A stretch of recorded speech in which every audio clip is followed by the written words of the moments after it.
मेरे प्यारे साथियों, नमस्कार। AFEIS के आज 17 अगस्त 2020 के डेली ऑडियो लेक्चर में मैं डॉक्टर विजय अग्रवाल आप सभी का हार्दिक रूप से स्वागत करता हूं। आप सबके साथ ही मैं विशेष रूप से स्वागत करता हूं अपने नौजवान साथी रजनीश कुमार का, जो पटना बिहार से हैं, जिन्होंने एकेडमी की 28 अक्टूबर से 11 नवंबर के बीच होने वाले क्लासेस के लिए अपना रजिस्ट्रेशन कराया है। दोस्तों, मैं कुछ एक दो सूचनाएं देना चाहूँगा। पहली सूचना तो यह है कि जो हमारे ऑनलाइन क्लासेस के जो पेड स्टूडेंट हैं उनको एक ऑडियो भेजा गया है ना। पेड स्टूडेंट इस बात को जानते हैं कि बीच बीच में उन्हें मैं निर्देशित करता रहता हूं उन लेक्चर्स का कैसे वो उपयोग करेंगे, कैसे अपनी तैयारी को ज़्यादा सही रूप दे पाएंगे। तो इसी से संबंधित यह एक छोटा सा ऑडियो है, तो आप सब अपने अपने मेल पर उसे एक्सेस कर लेंगे, देख लेंगे। दूसरी खबर यह है फ्रेंड्स कि कुछ दिनों पहले एक न्यूज सी आई थी, हालांकि वो बहुत ही प्रोमिनेंटली नहीं फिर आ पाई, और कुछ स्टूडेंट ने ईमेल के जरिए इसका क्लैरिफिकेशन भी चाहा है। क्लैरिफिकेशन इस बात का कि न्यूज आई थी कि यूपीएससी ने एक ऑर्डर निकाला है और उसमें कहा गया है कि जो 4 अक्टूबर को प्रीलिम्स होने हैं तो उस प्रीलिम्स में उन्हीं स्टूडेंट को बैठने दिया जाएगा जो कोरोना टेस्ट करा करके आएंगे और जिनका टेस्ट निगेटिव होगा। स्वाभाविक है कि इसको लेकर के मन में एक जिज्ञासा, उत्सुकता का भाव स्टूडेंट्स के मन में था। अभी जो इसकी वर्तमान स्थिति है दोस्तों, प्रेस इन्फॉर्मेशन ब्यूरो ने, जो गवर्नमेंट का एक डिपार्टमेंट है, उसने एक प्रेस रिलीज जारी करके इसका स्पष्टीकरण दिया है कि आयोग ने इस तरह की कोई घोषणा नहीं की है, कोई आदेश जारी नहीं किया है। तो मुझे लगता है कि इस बारे में आपको निश्चिंत हो जाना चाहिए। दोस्तों, आज के मुख्य विषय के तहत मैं 2 महत्वपूर्ण योजनाओं के बारे में बातें करूंगा, लेकिन आइए पहले कुछ एक दो दूसरी बातें कर लेते हैं। सोमवार को मैं जनरली कोरोना पर थोड़ी सी बातें आप सबसे शेयर करता हूं। आज कुछ ज़्यादा शेयर करने के लिए नहीं है, लेकिन एक बहुत इंपॉर्टेंट बात है, और वो ये कि हमारे प्रधानमंत्री जी ने लाल किले से राष्ट्र को संबोधित करते हुए ये कहा है कि वैक्सीन लगातार तैयार की जा रही है और 3 वैक्सीन बाकायदे परीक्षण के स्टेज पर हैं और बहुत जल्दी ही हम वैक्सीन लेकर के आ जाएंगे, और हमने पूरी व्यवस्था कर रखी है कि उस वैक्सीन का पूरे देश में किस तरीके से वितरण होगा। इस तरीके से उन्होंने देश को एक बहुत बड़ा आश्वासन दिया है, और मुझे लगता है कि हमें इस आश्वासन पर विश्वास करना चाहिए, इसलिए कि एक तो हमारे प्रधानमंत्री जी दे रहे हैं, और दूसरा 15 अगस्त जैसे पवित्र अवसर पर सार्वजनिक रूप से लाल किले से दे रहे हैं, क्योंकि उस स्थान की अपनी एक अलग, आप यूं कह लीजिए, पवित्रता है, उसका अपना एक अलग मूल्य है। तो दोस्तों, मुझे लगता है कि ये बहुत बड़ी राहत देने वाली बात उन्होंने कही है। फिर आप न्यूज़ वगैरह में देख ही रहे हैं कि जो स्वस्थ होने की दर है वो धीरे धीरे बढ़ रही है, ज़्यादा से ज़्यादा लोग स्वस्थ हो रहे हैं। जो मृत्यु दर है वो धीरे धीरे कम हो रही है, हालांकि मृत्यु दर कम होने की रफ्तार परसेंटेज के हिसाब से देखेंगे तो आपको बहुत थोड़ी सी दिखाई देगी, लेकिन देखिए कि पेशेंट की संख्या भी तो लगातार बढ़ती जा रही है ना। जब पेशेंट की संख्या बढ़ती जाएगी तो उसमें से टोटल जो स्वस्थ होने वाले लोग हैं उनकी संख्या तो बहुत है, लेकिन जब आप प्रतिशत में निकालेंगे तो प्रतिशत में बहुत कम बैठेगी। इसलिए अगर थोड़ा सा भी डाउनफॉल आता है, थोड़ा से भी अगर प्रतिशत घटती है मृत्यु दर, तो आप मान करके चलिए कि वह एक बेहतर सफलता है। तो दोस्तों, धीरे धीरे हम उस स्थिति में पहुंच रहे हैं कि शायद कोरोना पर पूरी तरह से नियंत्रण हासिल कर लेंगे। 15 अगस्त को प्रधानमंत्री जी ने राष्ट्र को संबोधित किया। मैंने जानबूझ करके आप लोगों को इसके बारे में नहीं कहा था कि आप उस भाषण को सुनिएगा। उसका कारण यह है कि देखिए, मेरा तो ये जो डेली ऑडियो लेक्चर है पिछले 5 साल से भी अधिक समय से आ रहा है, 5.5 साल होने जा रहे हैं, और मैं हर बार इसके बारे में बताता था। इस बार मैंने जानबूझ कर नहीं बताया। उसके 2 कारण थे। पहला तो यह है कि जो स्टूडेंट मुझे साल भर से अधिक समय से सुन रहे हैं वो इस बात का जायजा लें कि उन्होंने सुना या नहीं सुना, और अगर नहीं सुना तो क्यों नहीं सुना। क्या इसलिए नहीं सुना क्योंकि मैंने उन्हें याद नहीं दिलाया? और अगर मैंने उन्हें याद नहीं दिलाया तो क्या उन्हें नहीं सुनना चाहिए था? क्या मुझे बार बार उन्हें याद दिलाना ही चाहिए? इसके बारे में वो थोड़ा सा आत्मविश्लेषण करें। कि उन्हें सुना या नहीं सुना, और अगर नहीं सुना तो क्यों नहीं सुना। जहां तक अब नए स्टूडेंट का सवाल है, जिन्होंने इससे पहले 15 अगस्त का दौर नहीं आया होगा जब वो मुझे सुन रहे होंगे, तो उनके लिए मैंने सोचा था कि कोई बात नहीं, आजकल तो ऐसी टेक्नोलॉजी आ गई है कि प्रधानमंत्री जी का भाषण ऑलरेडी आप कभी भी सुन सकते हैं। हम लोगों का वो दौर खत्म हो गया कि न्यूज़ चली गई तो चली गई, अब आप नहीं सुन सकते। प्रधानमंत्री जी का भाषण चला गया तो चला गया, अब आप नहीं सुन सकते। अब तो आप कभी भी सुन सकते हैं। तो ऐसे जो नए स्टूडेंट हैं जिन्होंने नहीं सुना है, उन्हें मैं रिकमेंड करूंगा कि वो प्रधानमंत्री जी के भाषण को पूरी तरह से सुने, और सुनना ही चाहिए। ऐसा मैं क्यों कह रहा हूं? ऐसा मैं इसलिए कह रहा हूं कि देखिए, प्रधानमंत्री का जो पद है हमारे देश के कार्यकारी का, या आप कह लीजिए कि सर्वोच्च पद है, नो डाउट कि फर्स्ट सिटीजन के रूप में, और यदि हम प्रोटोकॉल की दृष्टि से देखेंगे तो राष्ट्रपति का पद सर्वोच्च है।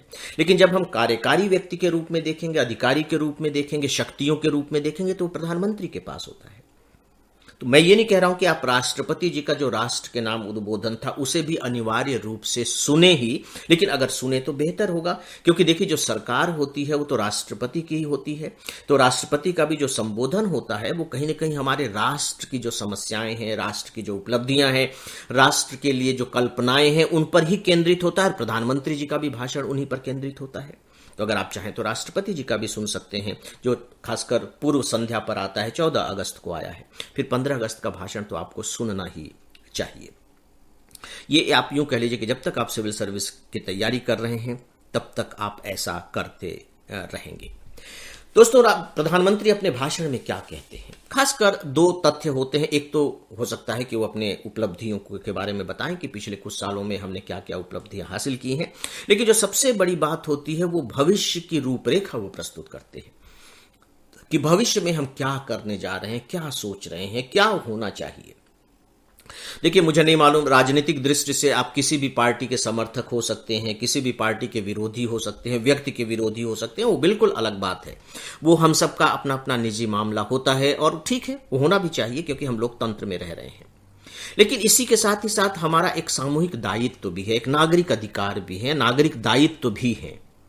उसके तहत डेफिनेटली प्रधानमंत्री का पद हमारे अपने निजी जो हमारी इच्छा अनिच्छा, लाइकिंग डिसलाइकिंग है, उससे परे होना चाहिए, और हमें बहुत तटस्थ होकर के उन्हें एक ऐसे व्यक्ति के रूप में देखना चाहिए जो हमारे राष्ट्र को आगे ले जाने के लिए प्रतिबद्ध हैं, या यूं कह लीजिए कि देश ने जिनके हाथ में देश की लगाम थमा रखी है। और खासकर अगर आप सिविल सर्विस एग्जाम की तैयारी कर रहे हैं तब तो यह आपके लिए बहुत ज्यादा जरूरी हो जाती है। दोस्तों, प्रधानमंत्री जी ने बहुत सारी बातें कही हैं। इसमें जो दो बातें हैं सिविल सर्विस एग्जामिनेशन की दृष्टि से मुझे सबसे ज्यादा महत्वपूर्ण मालूम हुई।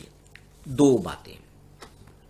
पहली बात तो उन्होंने जो एनसीसी है, हमारा नेशनल कैडेट कोर, उसके विस्तार की बात कही, और इसके बाद फिर रक्षा मंत्री जी ने उसे बाकायदे उसके लिए अपना आदेश जारी भी कर दिया कि हमारी जो एनसीसी है हम एनसीसी का विस्तार करेंगे। और विस्तार करने के लिए उन्होंने बाकायदे कुछ तथ्य दिए हैं। सबसे पहली बात आपको जान लेना चाहिए कि ये जो एनसीसी का जो विस्तार होगा वो हमारे जो 173 जिले हैं, लेकिन कौन से जिले? जो या तो समुद्री तट पर हैं या सीमावर्ती जिले हैं, वहां इसका विस्तार किया जाएगा। क्यों? क्योंकि समुद्र तट पर आप देखते हैं कि प्राकृतिक आपदाएं आती रहती है ना, तूफान वगैरह लगातार आते रहते हैं, और सीमावर्ती जो जिले हैं वो सीधे सीधे हमारे राष्ट्र की सुरक्षा से जुड़े हुए हैं। तो यहां तैयार किए जाएंगे जो एनसीसी के कैडेट्स हैं, उनका विस्तार किया जाएगा। लगभग 1 लाख कैडेट तैयार किए जाएंगे। इसमें से 33%, 1/3 लड़कियां होंगी। 1000 स्कूल और कॉलेजेस जिसके लिए आइडेंटिफाई किए गए हैं, और इनको तैयार करने की और जो प्रशासनिक सुविधाएं उपलब्ध कराने की जो जिम्मेदारी दी गई है वो हमारे सेना के जो 3 अंग हैं, जो भी वहां जिसके लिए सुविधाजनक होगा। वायुसेना, नौसेना, जैसे तटवर्ती जिले हैं तो डेफिनेटली वहां नौसेना की पहुंच ज़्यादा अच्छी होगी, और खासकर आपकी जो सेना होती है ये उन्हें सुविधाएं देंगे, उन्हें तैयार करेंगे, और राज्यों के सहयोग से ये काम किया जाएगा। आपके सिलेबस में दोनों चैप्टर्स हैं। राष्ट्रीय सुरक्षा, अब आप देखिए कैडेट उसमें काम करेंगे, और साथ ही साथ आपदा प्रबंधन, तो ये कैडेट आपदा प्रबंधन में भी काम करेंगे। तो इस तरीके से आप इसे, ये जो दोनों टॉपिक है, इसे अपडेट कर लें। जो दूसरी बहुत महत्वपूर्ण घोषणा है फ्रेंड्स, वो है डिजिटल नेशनल हेल्थ मिशन को लेकर। Digital health mission. इस पर जब भी आपको कुछ पढ़ने को मिले आप डेफिनेटली नोट कर लें और उसे पढ़ें। ये जो योजना है ये बहुत सिंपल सी है, digital health mission, digital national, पूरी तरह से डिजिटल नेशनल हेल्थ मिशन, यानी कि यह राष्ट्रीय स्तर की योजना है। इसमें होगा क्या, ये बहुत ही सिंपल सी चीज है। अब देखिए, अभी होता क्या है कि हम किसी डॉक्टर के पास जाते हैं, दवाई लेकर के आ जाते हैं, वो पर्चा लिख देता है, हम दवाई खा लेते हैं, ठीक हो जाते हैं, इसके बाद उस पर्चे का पता नहीं होता, वो गायब हो जाता है। 1-2 साल के बाद फिर बीमार पड़ते हैं, किसी और डॉक्टर के पास चले जाते हैं, ट्रांसफर हो गया तो वहां तो बिल्कुल नया डॉक्टर है, नया अस्पताल है, तो हमारे पास अपने हेल्थ का कोई रिकॉर्ड नहीं होता, क्योंकि हम उन पर्चों को संभाल करके तो रखते नहीं हैं। कोई नहीं रखता, ज्यादातर आप देखेंगे अच्छे खासे पढ़े लिखे लोग भी संभाल करके नहीं रखते। तो अब क्या होगा, बहुत सिंपल सी चीज है कि जब भी आप किसी डॉक्टर के पास जाएंगे, वह बकायदे आपका रिकॉर्ड डिजिटली फॉर्म में, या यूं कह लीजिए सिंपल लैंग्वेज में कि वो कंप्यूटर में डाल देगा। तो इस तरीके से हमारा जो पूरा रिकॉर्ड है वो कंप्यूटरीकृत होता चला जाएगा, बकायदे वो डेटा अवेलेबल होगा। अब आपके पास जैसे आप एक ईमेल जैसा एड्रेस होता है ना, उस तरह से एक नंबर होगा, आप वो नंबर डालिए, आपका पूरा रिकॉर्ड, आपकी जो हेल्थ की जो हिस्ट्री है वो आ जाएगी। अब आप दुनिया में कहीं भी चले जाइए, आप उस नंबर को डालिए, आपका पूरा हेल्थ रिकॉर्ड डॉक्टर को मिल जाएगा। तो डॉक्टर ये जान सकेंगे कि भाई आपका रिकॉर्ड किस तरीके का रहा है, किस तरीके की बीमारियां आपको होती रही हैं। तो वो जो आपको प्रिस्क्राइब करेगा या जो इलाज करेगा वो अधिक साइंटिफिक होगा, अधिक फायदेमंद होगा।